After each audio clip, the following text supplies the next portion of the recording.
So, ayun guys, isang pagpalang gabi ulit sa inyong lahat, sa ating mga viewers. So, ngayon guys, magluluto tayo ng ulo ng karop. Ito guys, oh.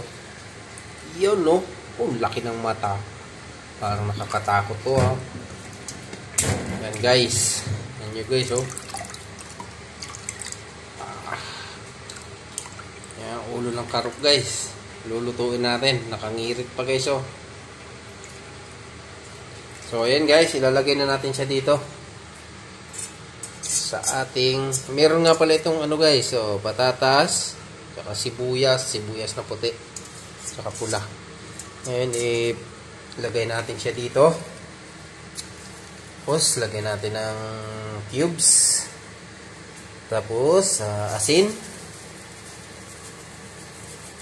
Asin guys. Ayan, okay na yan. Tapos,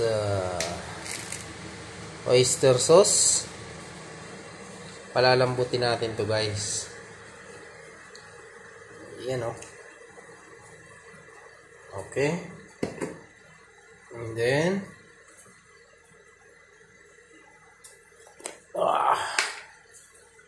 guys, oh. Wow! Ang hanghang nito. Chili powder. Uy! Naparami guys, pero okay lang yan kasi gusto ko maanghang. And then, lagyan natin ng bell pepper. Oh, sorry guys. Black pepper pala yun. Siyempre, lagyan natin itong bitchin. Lagyan natin ng bitchin.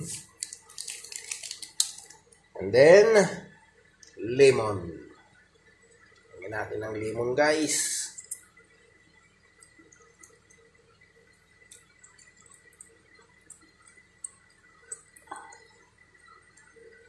Okay na to, kalahating lemon.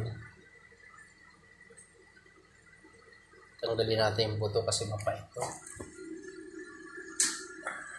So yan guys. Okay na yan guys. Ah, mayroon pa pala. Ginitan ko guys. So guys, oh, tinuyong sili. Sili pa rin. Gusto ko kasi dito sa ulo ng karop to, manghang talaga siya. Oh, yan guys, oh. Yeah. Suwabe yan guys. Tapos lalagyan natin ito ng tubig. Isasalang na natin. Pakukuluin na natin. So yun guys, abang-abang lang. So ayun guys, pasensya na guys. Nalimutan kong i-video. Nalalanta ka na yung ulo na pinakita ko sa inyo kanina kung paano lutuin. Ayan na, oh. Sarap guys. Ito na. Ayan guys. Sa sobrang sarap, nalimutan na. Ayan guys, pasensya na. Nalimutan ko na ipakita sa inyo yung pagkakaluto mismo. Hanggang dito na lang guys. Salamat sa panonood. Bye bye.